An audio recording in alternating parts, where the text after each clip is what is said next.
नमस्कार। मैं धनंजय कुमार। खास कार्यक्रम जो हम मंगलवार को किया करते हैं हर सप्ताह, जिसमें प्रोफेसर जगदीश्वर चतुर्वेदी सर के साथ हम जो है बातचीत करते हैं साहित्य को लेकर के। सर नमस्कार, आपका स्वागत है। नमस्कार और नमस्कार। हम 7 एपिसोड बात कर चुके हैं। पहले दलित साहित्य पे बात की हमने, फिर पितृसत्ता को लेकर के बात कर रहे हैं। 2 एपिसोड हमने पितृसत्ता को लेकर के किया है। और 2 सवाल है सर आपसे। हमारे 2 दर्शक ने, या कहिए 2 आउटसाइड पैनलिस्ट मैं उनको कहता हूं, उन्होंने सवाल किए। एक है बरसाती लाल वर्मा जी। बरसाती लाल जी ने कहा कि आप जो है सर ये समझाइए कि स्त्री नारी, ये तुलसी जो है वो नारीवादी कैसे है। और दूसरा उन्होंने ये कहा कि दूसरे जो साथी हैं सुमित बाली, उन्होंने कहा कि पितृसत्ता से लड़ने का विकल्प क्या है सर। जी, मैं पहले सवाल से शुरू करता हूँ। वो ये कि मैं चूंकि साहित्य की आलोचना पढ़ाता रहा हूं, तो हमारे यहाँ आलोचना की दृष्टि से साहित्य देखने की आदत नहीं है। हमारे यहाँ क्या है कि ये जो पाठ है उसकी व्याख्या हम लोग बता देते हैं और उसमें पक्ष विपक्ष बता देते हैं, गुण अवगुण बता देते हैं। इससे ज्यादा हमारे यहाँ इसका विवेचन नहीं होता। लेकिन साहित्य की आलोचना जिसे हम लोग कहते हैं, आलोचना as a discipline, as a genre, तो आलोचना एज ए जैनर में स्त्रीवाद का दृष्टिकोण एक नया दृष्टिकोण है। संयोग की बात है कि हिंदी में ये काम सबसे पहले मैंने किया। मेरे पहले किसी ने आलोचना, खासतौर पर स्त्रीवादी आलोचना की दृष्टि से कोई काम नहीं किया। सन 2000 में मेरी पहली बार किताब आई। उसके पहले कोई स्त्रीवादी दृष्टिकोण से साहित्य की आलोचना की कोई पुस्तक नहीं लिखी गई हिंदी में। मैं बहुत साफ कह रहा हूं। किताब का और नाम ये भी बता दीजिएगा सर। किताब का नाम भी स्त्रीवादी बता साहित्य, इस पुस्तक का नाम है स्त्रीवादी साहित्य विमर्श, जो आई दीजिए थी। जी। और बाद में उसका अपडेटेड वर्जन मैंने 20 साल बाद तैयार किया। तो ये मैं इसलिए कह रहा हूं कि जब मैं ये कहता हूं कि तुलसी के अंदर या किसी भी लेखक के का मूल्यांकन करते समय हमें, जैसे हम लोग देखते हैं ना कि वो मार्क्सवादी है, कि वो आधुनिकतावादी है, कि वो उत्तर आधुनिकतावादी है, उसी तरह हमें यह भी देखना चाहिए कि स्त्रीवादी है कि नहीं। स्त्रीवाद का मैंने दृष्टिकोण जानबूझ के इस्तेमाल किया उसका, कि वो इसलिए कि तुलसी पर हिंदी में हमले बहुत हैं। तुलसी को एक तरफ तो परंपरावादियों ने किडनैप किया हुआ है, तो उसे, रामायण को जो है उन्होंने धर्म की किताब बना दिया है। मेरी मुसीबत यह है कि रामायण धर्म की किताब नहीं है, बल्कि वह एक काव्य है, महाकाव्य है, रामचरितमानस। वो पूजा की किताब नहीं है। वो जैसे क्या है, वो सुंदरकांड का पाठ करते रहते हैं ना, वो केजरीवाल टाइप लोग और दूसरे लोग। ये जो रामायण जो है वो धार्मिक कर्मकांड नहीं है। तो हिंदी में एक पूरा का पूरा गैंग है जिसने के रामचरितमानस को कर्मकांड की किताब बना दिया और धर्म की किताब बना दिया, जो कि एकदम गलत है। तुलसी ने रामचरितमानस को कर्मकांड की किताब के तौर पर नहीं लिखा, बल्कि मैं ये कहना चाहता हूं तुलसी ने कोई कर्मकांड की किताब नहीं लिखी। यहां मेरा पर्पज जो है तुलसीदास का मूल्यांकन करना नहीं है, लेकिन मैं बहुत ही ये बात साफ कहना चाहता हूं कि हमें, अगर कविता को हम देख रहे हैं और कविता में भी वो महाकाव्य है, तो हमें उसे महाकाव्य के जैनर की तरह देखना चाहिए, विधा रूप की तरह देखना चाहिए, जो कि हिंदी के अंदर बहुत सारा ऐसा वर्ग है जो कथावाचक है, जो राम कथा कहता रहता है और उसने कथा में लगा दिया है उसे। तो वो एक तरह का कर्मकांड है जिसमें के रामायण लग गई है। दूसरी तरफ वे लोग हैं जिन्होंने के अखंड रामायण के पाठ करके अखंड रामायण बना के उसे धर्म की किताब बना दिया है। और राम मंदिर के आंदोलन में तो रामचरितमानस को पूरी तरह से, एक तरह से भेंट ही चढ़ा दिया गया कि ये तो हमारे मंदिर के लिए लिखी गई किताब थी। और इस सबको जैसे कहें कि आग में घी का काम किया रामायण सीरियल में। घर घर रामायण पहुंची तो रामायण की कथा पहुंची, राम की कथा पहुंची। हम ये भूल ही गए कि वह एक महाकाव्य है, यानी साहित्यिक रचना है। जब आप साहित्यिक रचना कहेंगे तो साहित्यिक रचना का मतलब यह है कि आप उसे उलट पुलट कर किसी भी एंगल से देख सकते हैं।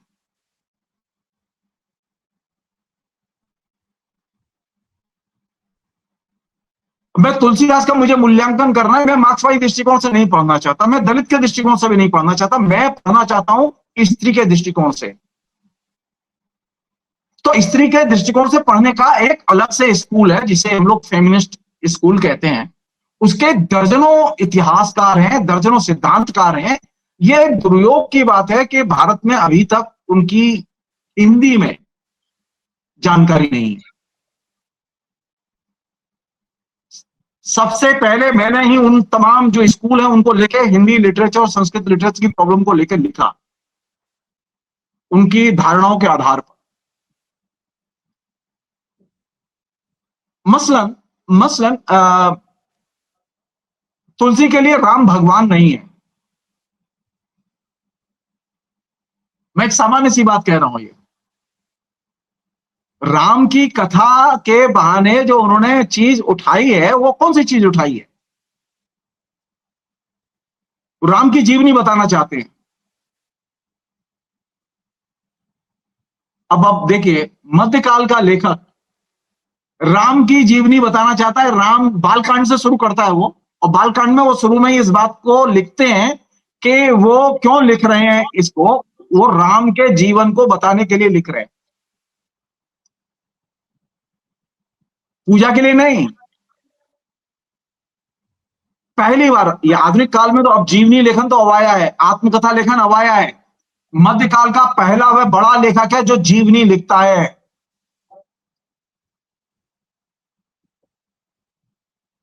जीवनी के जितने भी जैसे कहें कि नियम हैं, उन नियमों का सबसे पहले जैसे कहें कि निर्माण किसने किया? तुलसी ने।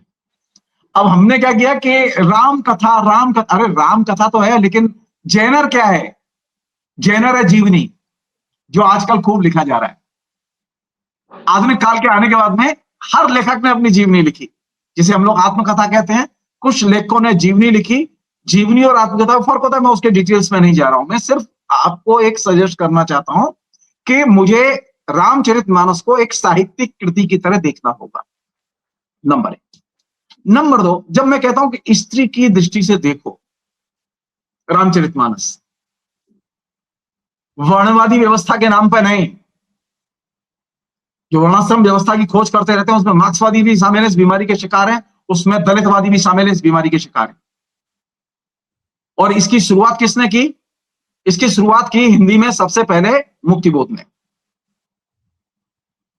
मुक्तिबोध ने इस तरह का एक निबंध लिखा जिस पर कि उन्होंने उन्हें अपने तरीके से वर्णवादी घोषित कर दिया।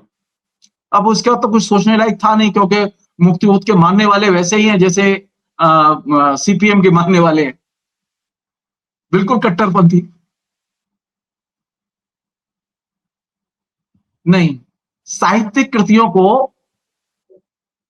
किसी भी आलोचना के एक पैमाने से नहीं पढ़ा जा सकता। नंबर 1, साहित्यिक कृतियों को हमेशा कई आलोचना के दृष्टिकोणों का एक साथ इस्तेमाल करते हुए पढ़ा जाता है।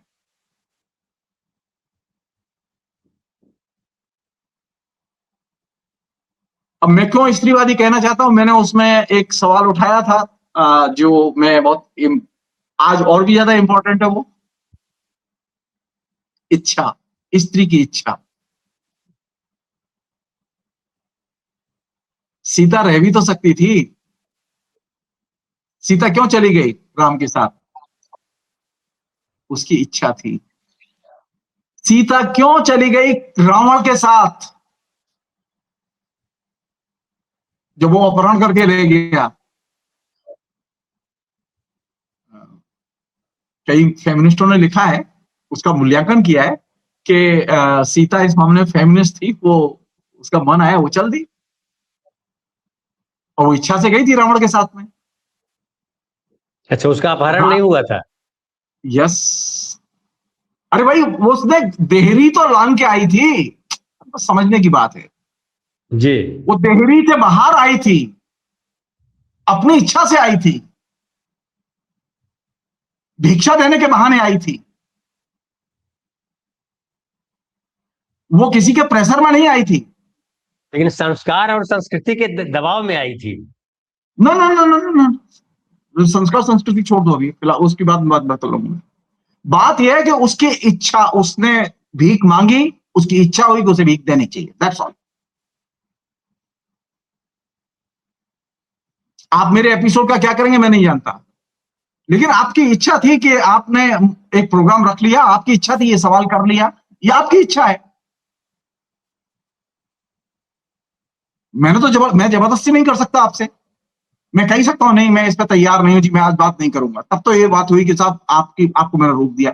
लेकिन मैं आपकी इच्छा की, यानी व्यक्ति की इच्छा की कद्र करना, बहुत ही सरलतम भाषा में बता रहा हूं।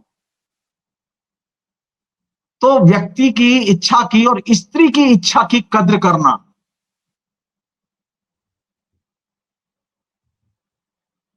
केकई की क्या इच्छा थी? दशरथ से वो वर मांगने की इच्छा थी, वर मांग लिया उसने। दशरथ कह ही सकते थे इसके अलावा कुछ और ले लो, बोले नहीं नहीं मुझे यही चाहिए, तो उन्होंने कहा यही चाहिए तो यही ले लो, कोई दिक्कत नहीं है। तो कौन सी चीज इंपॉर्टेंट थी इसमें, दशरथ की इच्छा या दशरथ का मन, या स्त्री की इच्छा कैकेयी का मन?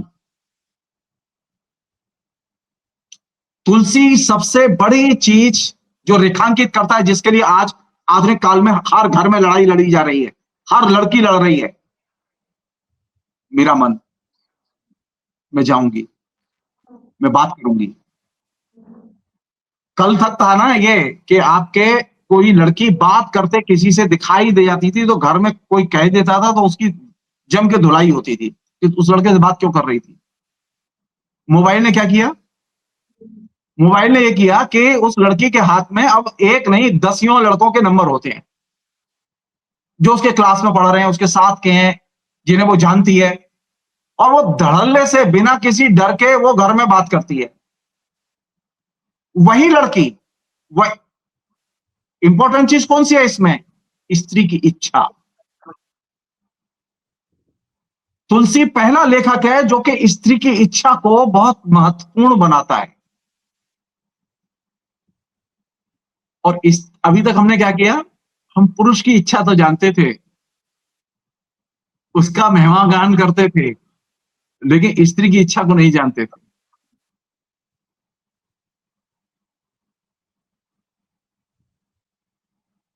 एक और चीज है, वो बहुत ही जरूरी चीज है। नारीवादी का कहने का मतलब यह है कि जो फेमिनिज्म के, लिटरेरी क्रिटिसिज्म के जो बेसिक नियम हैं, जो सिद्धांत हैं, उनकी रोशनी में नए सिरे से रामचरितमानस को पढ़ा जाना चाहिए। जैसे पब्लिक स्पेस स्त्रियों के लिए होना चाहिए कि नहीं होना चाहिए? रामचरितमानस में वर्णन है, जब वो जा रहे हैं वन के लिए तो घर से औरतें निकल निकल के रास्ते में आई हैं, तुलसी इसका चित्रण करते हैं। तुलसी के पहले किस लेखक ने लिखा है कि औरतें सड़क पर आके स्वागत कर रही हैं, विदा कर रही हैं, रो रही हैं? कौन इसका चित्रण कर रहा है? तुलसी। तो ये जो स्त्री का पब्लिक स्पेस होना चाहिए, स्त्री को पब्लिक स्पेस पर आना चाहिए, ये जो चीज है, ये चीज नई चीज है, ये तब तक समझ में नहीं आएगी जब तक आप फेमिनिज्म को जाने और माने नहीं। हम लोग फेमिनिज्म को तो मानने को तैयार ही नहीं होते, तो जानने का प्रश्न ही पैदा नहीं होता। क्यों? क्योंकि हमारे दिमाग में एक चीज है, स्त्री के पास शरीर तो होता है लेकिन स्त्री के पास मन नहीं होता, हम उसके मन की नहीं मानते, और हम ये मान के चलते हैं उसकी हर चीज पर हमारा कब्जा है। तुलसी इस चीज को बहुत ही सुचिंतित ढंग से सुरक्षित रखते हैं, और ये साधारण बात नहीं है। पहली चीज, इस पूरे प्रश्न के संदर्भ में ये बहुत बड़ा एरिया है, इसे आराम से खोला जा सकता है, जिसमें के अनेक चीजें हैं जिन पर कायदे से बात की जानी चाहिए। अब दूसरा एक सवाल है जिसको कि आपने कहा है कि पितृसत्ता से लड़ने का विकल्प क्या है।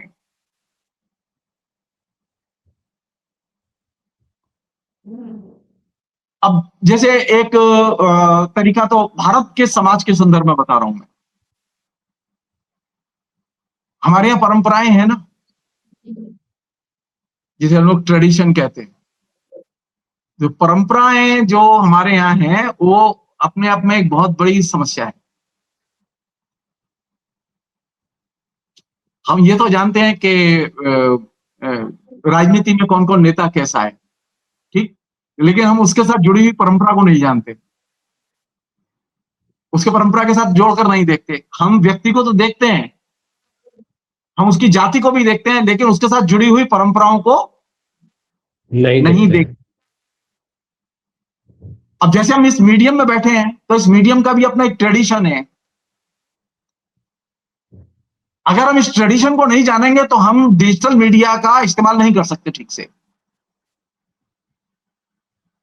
वही चीज सिनेमा पे लागू होती है, वही चीज स्त्री पर भी लागू होती है, और वही चीज पितृसत्ता पर भी लागू होती है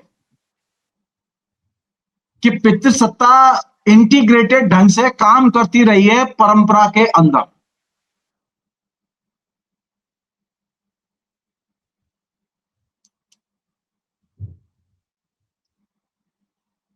सवाल यह है कि परंपरा का अनुकरण किया जाए या परंपराओं के बारे में सवाल किया जाए और परंपराओं को मुक्ति के बारे में सोचा जाए और नई परंपरा बनाने के बारे में सोचा जाए।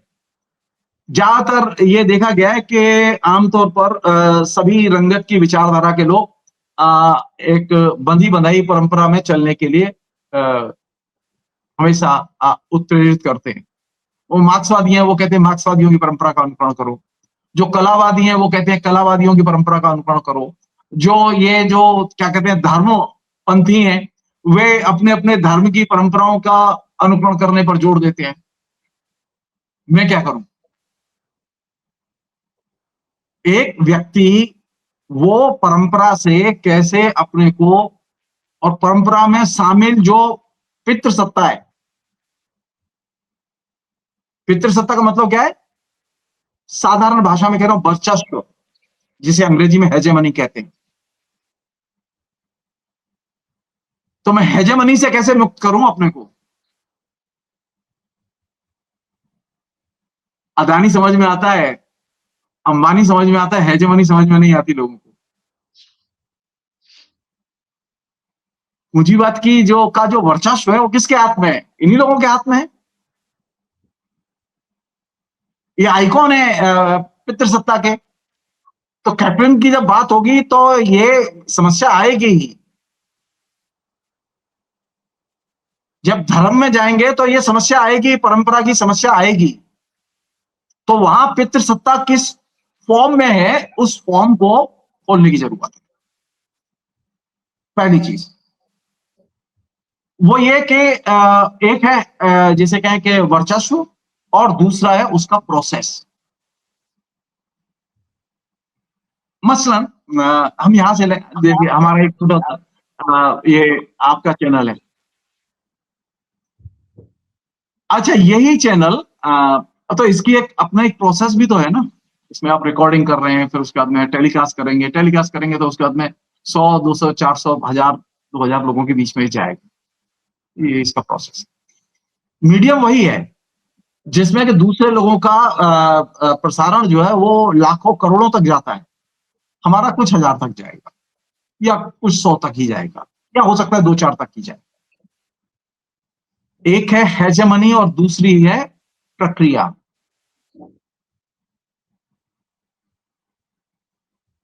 और प्रक्रिया हर चीज की, हर परंपरा की, हर मीडियम की अलग अलग होगी। आपकी प्रक्रिया अलग है, आपका दायरा अलग है, आपका श्रोता वर्ग अलग है, रवीश कुमार का अलग है, अजीत अंजुम का अलग है। समझ रहे मेरी बात? तो जब आप परंपरा में जाएंगे तो परंपरा में हेजेमनी बहुत महत्वपूर्ण है, जिस पर के बात की जानी चाहिए। उसी तरह उसकी प्रक्रिया बहुत महत्वपूर्ण है, जिस पर के बात की जानी चाहिए। हम में से अधिकतर लोग परंपरा पर बात करते समय परंपरा की तो बात करते हैं, लेकिन हेजेमनी की बात नहीं करते। जैसे एक छोटा सा हम कोई उदाहरण लें कि बहुत सारे पूर्वाग्रह हैं ना जो हमारे जीवन में हैं। जैसे पहला पूर्वाग्रह क्या है कि यार कोई झूठी चीज जो है ना, झूठे हाथ से जो भगवान को मत चढ़ाना। मैं बहुत ही, जैसे कहेंगे, बहुत ही रद्दी किस्म का उदाहरण ले रहा हूं जिससे कि लोगों को थोड़ा सा डिस्टरबेंस हो। अच्छा, ये बताओ कि इससे मेरी धार्मिक आस्था नष्ट होगी? अगर मान लो कोई चीज हम झूठे हाथ से चढ़ाएंगे तो भगवान नाराज हो जाएगा। सो भगवान अगर नाराज हो जाएगा तो वो तो मुसीबत यह है कि हम कोई भी चीज लें, कोई भी चीज XYZ, चाहे वो जितने वो शुद्ध देसी घी ही क्यों ना हो, कोई भी चीज लें वो बिना सम्मिश्रण के बनती नहीं है।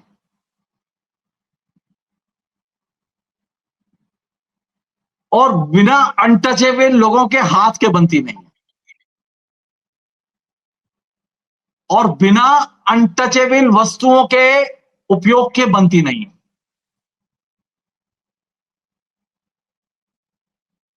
मसलन आपने दाल बनाई और दाल का आपको प्रसाद चढ़ाना है, आपने चावल बनाया है, दाल चावल का भोग लगाना है आपको, तो दाल और चावल के बनने में खाद का इस्तेमाल होता है।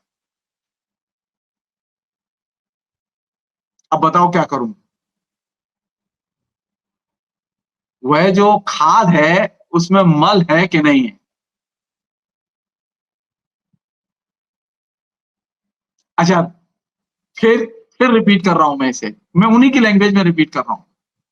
हर चीज में भगवान है। मेरे स्वच्छ हाथ में भी भगवान है और मेरे अस्वच्छ हाथ में भी भगवान है। क्या करूं?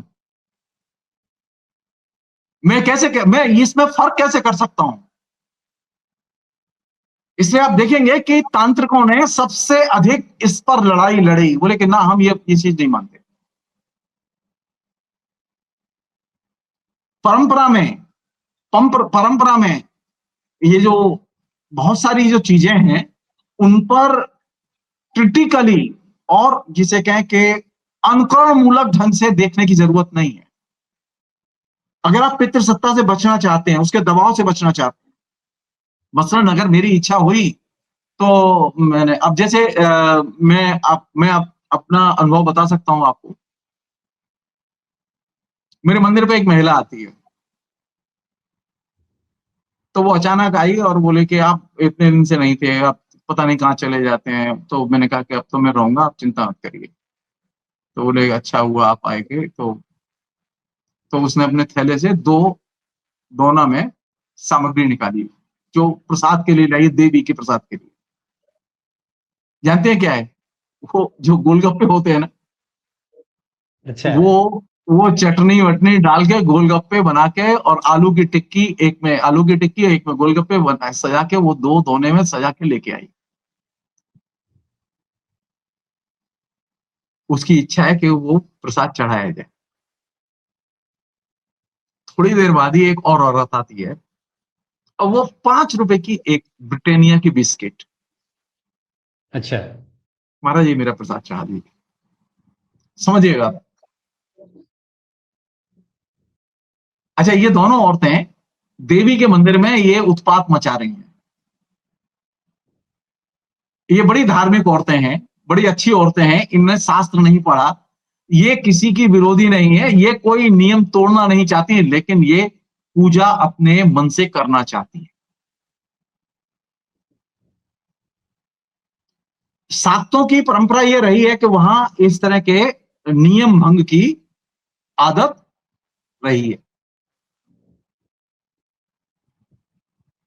अच्छा, ये चीज आप वैष्णव संप्रदाय के मंदिर में नहीं कर सकते। वहां हर चीज का प्रोटोकॉल है, हर चीज डिफाइंड है, हर चीज तय है। ये चढ़ाएगी, ये नहीं चढ़ाएगी, ये यहां देना होगा, वहां देना होगा। देवी के मंदिर में बिल्कुल एकदम उल्टा है मामला। क्यों ये मैं कह रहा हूं, परंपरा में बहुत सारी चीजें हैं जो कि अनुकरण के लिए प्रेरित करती हैं, वे फिर आपके अंदर उस विचार के वर्चस्व को निर्मित करती हैं। एक सरल सहज आदमी वह है जो कि इस वर्चस्व को अपने तरीके से तोड़ता है। अब मैं चतुर्वेदी हूं ना, और मैं ब्राह्मण भी हूं, अच्छा मैं नास्तिक भी हूं, अच्छा मैं जनेऊ भी छोड़ चुका हूं। अब क्या मुसीबत है, मुझे कोई ये कह सकता है कि मैं शूद्र हो गया हूं, जनेऊ छोड़ दिया है? तो मैं शास्त्र के हिसाब से मैं शूद्र हो चुका हूं क्योंकि मैंने जनेऊ छोड़ दिया है। जो लिखा गया है, जिसे हम लकीर का फकीर कहते हैं, तो परंपरा में लकीर का फकीर बहुत ही खराब होता है। तो अब हमने क्या किया है, पूरा समाज तोड़ रहा है अपने तरीके से। कैसे तोड़ रहा है? एक छोटा सा उदाहरण दे रहा हूं मैं आपको। पहले शादी जो जितने डिटेल्स में होती थी, हिंदू शादी, अब वो शादी उस डिटेल्स में नहीं होती। उतने जो स्टेप में जो पूजा होती थी, मतलब मातृ वेदी के रखे जाने से लेके और अंतिम विदाई तक जो पूरा सिस्टम चलता था हिंदुओं में, अब वो सिस्टम नहीं चलता। जहां थोड़ा बहुत औरतें जानती हैं वहां तो वो थोड़ा बहुत फॉलो करती हैं, फिर कहती हैं शादी तो जल्दी होनी है ना, तो फेरा जल्दी डलवा देना। अच्छा, बाकी जो नई औरतें हैं वो पूरा सिस्टम भी नहीं जानती, तो वो उन्हें इसका कोई अंदाजा भी नहीं है कैसे होनी है, क्या होनी है।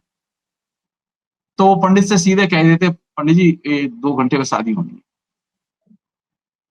3 घंटे में शादी होनी है, 4 घंटे में शादी होनी है। अब आप सोचिए, ये कौन कर रहा है? ये हिंदू कर रहे हैं। ये हिंदू कर रहे हैं और हिंदू ट्रेडिशन को ब्रेक कर रहे हैं। वहां जो संस्कारों की जो हेजेमनी थी उसे ब्रेक कर रहे हैं। तो इससे क्या होगा? पितृसत्ता कमजोर होगी। कौन कर रहा है ये? कोई कम्युनिस्ट नहीं कर रहा, कोई मार्क्सवादी नहीं कर रहा है, ये वे परंपरावादी लोग कर रहे हैं जो कि अपनी इच्छा से, उनके पास समय नहीं है। उन्होंने कहा कि महाराज 3 घंटे के लिए होटल बुक किया, खाली आधा घंटे में फेरे पड़ जाने चाहिए, उसके बाद तो 1 घंटे में खा के उसके बाद में सामान बांट के हम लोग चले जाएंगे। तो पंडित जी जो आधा घंटे में शादी करा देते हैं, जो शादी 3 दिन में होती थी। मेरे पिता कराते रहे, अनेक शादियां उन्होंने कराई जो लोग कहते थे कि 1 घंटे में करा दिए। मेरे पिता कहते थे 1 घंटे में करा दूंगा, दक्षिणा उतनी लूंगा मैं चाहे जो हो। तुम कहोगे हाँ 15 मिनट में करा दो, लेकिन ये ना हो कि महाराज शादी तो 1 घंटे में हो गई लेकिन दक्षिणा तो कम ले लीजिए अब आप ना। अब हुआ क्या कि वह जो शादी का जो ट्रेडिशन था वो ब्रेक कर गया। तो वो ब्रेक करेगा तो ये जो नीचे, ये जो वर्णाश्रम व्यवस्था है ना, जाति प्रथा जिसे हम लोग कहते हैं, वो जाति प्रथा बचेगी या जाएगी? इसलिए आप देखेंगे इंटरकास्ट मैरिज सबसे अधिक हो रही है, अंतर धार्मिक शादियां सबसे अधिक हो रही हैं। क्यों? क्योंकि आपके धर्म की जो परंपरा का जो नियम था, वो नियम टूटना जब शुरू होगा तो उसका इंपैक्ट नीचे तक होगा, और ये जब इंपैक्ट नीचे तक होगा तो उसके जरिए एक आधुनिक मनुष्य की सृष्टि होगी। तो ये जो आधुनिक समाज बना है ना, जिसमें हम लोग अब हैं, ये कौन सा समाज है? ये वह समाज है जिसमें के रोज परंपरा टूट रही है। और यही वजह है परंपरा के टूटने का, पितृसत्ता के कमजोर होने का पहला बड़ा साइन, आज स्त्री सबसे ज्यादा विजुअल में है। एक मीडिया बता दो आप जहां स्त्री डोमिनेट न करती हो। एक एक कोई माध्यम है ऐसा जहां स्त्री डोमिनेट नहीं करती हो? मेरी नॉलेज में नहीं है। कोई रचना नहीं है जिसमें स्त्री डोमिनेट न करती हो। वो कहानी हो, उपन्यास हो, कविताएं हो, स्त्रियां हर जगह डोमिनेट कर रही। कहां थी ये? मध्यकाल में तो इतनी स्त्री दिखाई नहीं देती थी पहले। आज स्थिति है कि आप कोई विज्ञापन स्त्री के बिना नहीं बना सकते, और स्त्री के बिना अगर आप विज्ञापन बनाएंगे तो कोई गारंटी नहीं है कि वो चले कि न चले। तो अब सारी दुनिया में जो विराट एक्सपोजर हुआ वो किसका हुआ? वह जो औरत पर्दे में थी, वह जो औरत परंपरा में बंधी थी। आप उस परंपरा वाली औरत को देखिए और फिर विज्ञापन को देखिए, खाली सिर्फ नमूने के तौर पर। तो परंपरा को कौन तोड़ रहा है? औरत तोड़ रही है। और एक साधारण सा मीडियम 20 सेकंड का विज्ञापन, 20 सेकंड का विज्ञापन वो स्त्री को आपके सामने लाता है और वो आपको जेहन में उतार देता है उसकी इमेज।